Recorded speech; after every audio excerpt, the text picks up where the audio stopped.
Il arrive parfois que la chance sourit à celui qui la mérite vraiment. Mais alors il ne manque jamais de faire des envieux et des jaloux. Parfois ceux-là veulent à leur tour tirer le bon numéro. Mais il est rare que la bonne fortune passe 2 fois dans les mêmes conditions. Écoutez donc cette étrange histoire.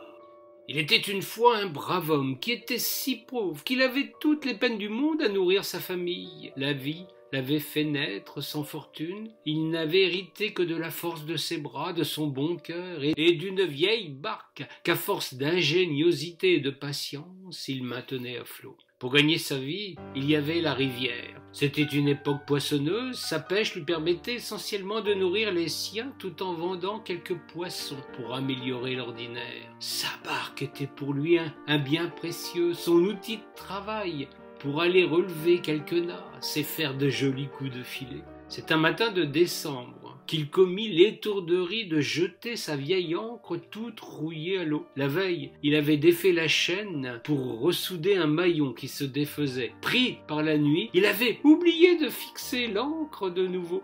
Quand il s'aperçut de sa méprise, il était trop tard. L'ancre était au fond de l'eau et sa barque dérivait vers la pile du pont. Le vieux pêcheur, fou d'inquiétude, ne savait pas nager. Sa dernière heure allait arriver.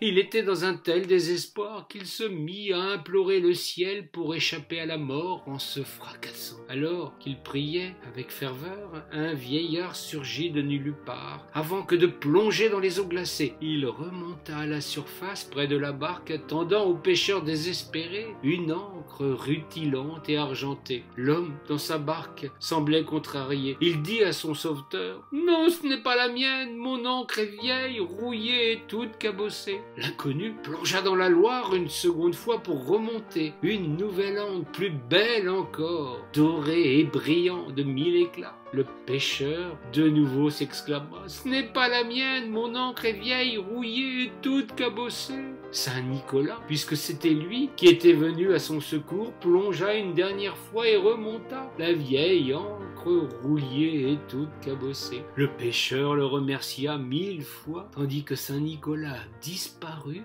en lui laissant une ancre d'argent et une ancre en or. Le pêcheur vendit ce trésor de la destinée. Il en reçut une petite fortune. Il garda suffisamment d'argent pour ne plus jamais connaître le besoin, et donna le reste aux pauvres, qui étaient nombreux en ces temps lointains. Longtemps plus tard, le vieux pêcheur raconta imprudemment son aventure à un client fortuné, un marchand pingre, qui avait toujours mégoté sur le prix du poisson. Ayant écouté l'aventure, le riche client, le lendemain, se déguisa à son tour en pêcheur pour aller sur la Loire. À bord d'une barque toute vermoulue qu'il avait empruntée, celui-ci singeait la pauvreté et fit tout comme le vieux pêcheur. Il jeta son ancre au milieu des flots sans l'avoir attachée. Privé d'ancre, la barque dériva. L'homme s'agenouilla dans la barque et pria le grand Saint Nicolas, qui, une fois encore, arriva. Le Cupide expliqua sa maladresse et Saint Nicolas plongea. Le vieillard à la barbe blanche revint à la surface avec une ancre argentée. L'indigne personnage s'exclama: « Quelle coïncidence! C'est celle que j'avais perdue l'an passé. J'aimerais aussi récupérer la suivante, mon brave homme. » Le vieillard replongea et sortit cette fois l'ancre en or. Le faux pêcheur se réjouit et Saint Nicolas disparut avec un sourire sarcastique, sans même un petit merci. L'homme, tout à sa joie, ne se rendit pas compte que sa barque prenait de la vitesse et allait s'écraser contre une pile de pont.